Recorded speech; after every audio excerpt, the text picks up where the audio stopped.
Olá, muito obrigado pela sua companhia, obrigado por nos receber em sua casa ou onde você estiver nesse momento, quem sabe na reunião da sua célula, que Deus possa falar muito ao seu coração. Nós estamos na série Chamados para Servir e hoje nós vamos falar sobre o estilo de vida do servo, como é que deve viver um servo de Deus. O nosso texto está em Atos capítulo 13, do verso 1 a 3, que diz assim: Na igreja que estava em Antioquia havia alguns profetas e doutores, a saber, Barnabé e Simeão, chamado Níger, e Lúcio Cireneu, e Manaém, que fora criado com Herodes, o tetrarca, e Saulo. E servindo eles ao Senhor e jejuando, disse o Espírito Santo: Apartai-me a Barnabé e a Saulo para a obra que os tenho chamado. Então, jejuando e orando, e pondo sobre eles as mãos, os despediram. Esse é um momento marcante para a igreja em Antioquia e fala muito acerca da vida do servo de Deus, como deve ser o estilo do servo de Deus, como deve, na verdade, viver os cristãos. Os cristãos que compunham a igreja em Antioquia possuíam uma rotina diária de oração, uma rotina de adoração, uma rotina de louvor. Eles sempre se encontravam para orar. E foi numa dessas experiências que eles tiveram com o Senhor que surgiu o chamado missionário de Barnabé e Saulo. Observe que eles não saíram em missão ou em missões por desejo próprio, ou quem sabe por causa da pressão da igreja ou de um pastor, de um líder, mas a partir de uma direção muito clara de Deus. E aí nós notamos nessa breve passagem como deve ser o estilo de vida de um crente, de um servo de Deus, daquele que se diz servo do Senhor. Em primeiro lugar, um servo de Deus deve desenvolver uma vida de relacionamento com outros irmãos, com outros servos do Senhor. Observe que ainda que Barnabé ele tenha sido enviado pelos apóstolos que estavam em Jerusalém, pela igreja mãe, para liderar essa igreja lá em Antioquia, notem que ele não entendeu que deveria fazer isso sozinho. Pelo contrário, ele logo se preocupou em formar uma equipe. Ele entendeu que para exercer a liderança ele precisava de apoio, ele precisava de formar uma equipe. A Bíblia nos mostra que várias pessoas participavam juntamente com Barnabé na vida da igreja.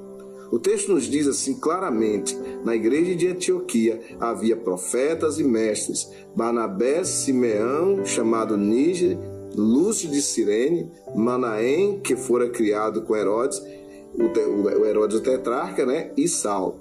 Você nota que essa igreja ela tinha uma base de líderes muito sólida, Então a comunhão e o relacionamento com outros irmãos é fundamental para o nosso desenvolvimento, para o nosso crescimento na fé, para o avanço na caminhada da fé.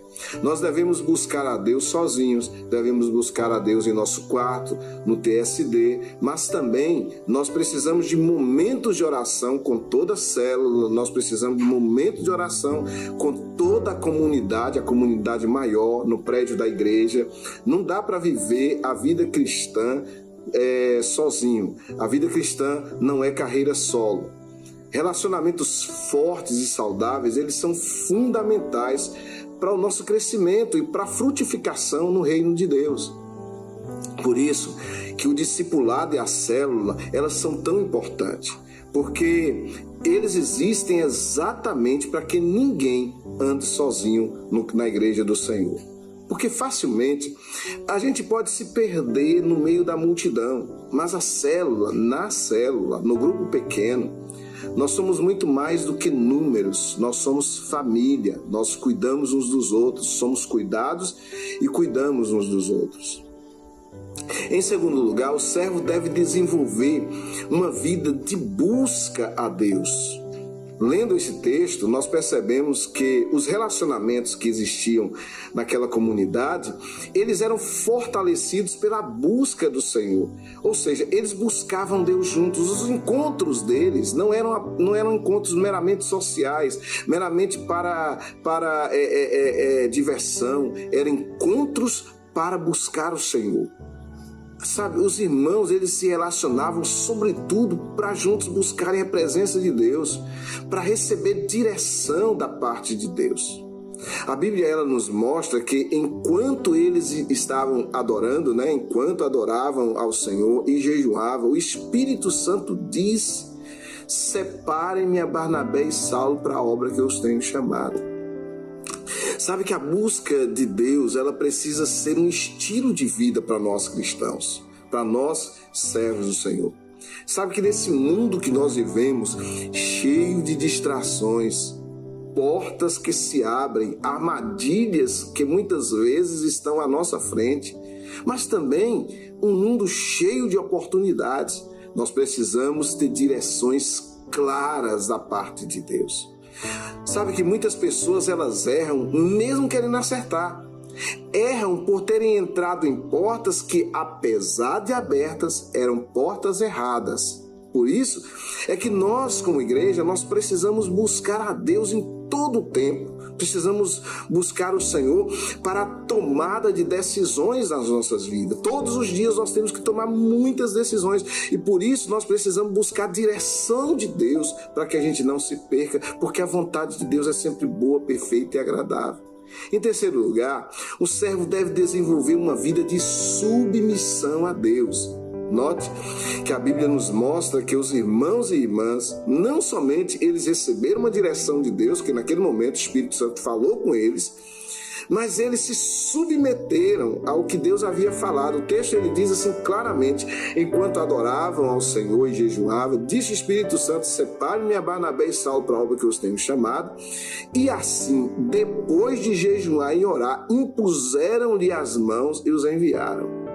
Lógico que a partir do momento que eles buscaram ao Senhor, eles tiveram a direção do Senhor. Mas não apenas eles conheciam a vontade de Deus, eles se submeteram à vontade de Deus. Sabe que a submissão à palavra de Deus precisa ser um estilo de vida para nós cristãos. Nós não basta apenas sabermos o que Deus quer, nós precisamos fazer aquilo que Deus espera de nós. Nós precisamos submeter à vontade de Deus. E nesse texto, nós notamos que Barnabé e Saulo, eles se submeteram à palavra de Deus depois que eles ouviram a revelação profética que receberam e buscaram então a bênção da liderança da igreja. Entende que eles não agiram sozinhos. Eles agiram sob a bênção de pessoas que Deus havia colocado sobre eles, colocado sobre a vida deles. Da mesma maneira, cada um de nós deve buscar a direção de Deus, mas também precisamos da bênção da nossa liderança. Precisamos da bênção da liderança para qualquer mudança de rota que a gente pretende fazer, porque assim nós estaremos protegidos, respaldados e abençoados por Deus.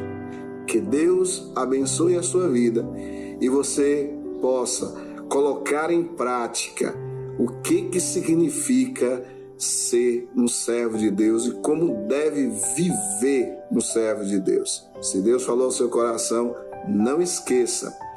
Glorifique a Deus, obedeça e compartilhe. Até a nossa próxima lição, se Deus assim nos permitir.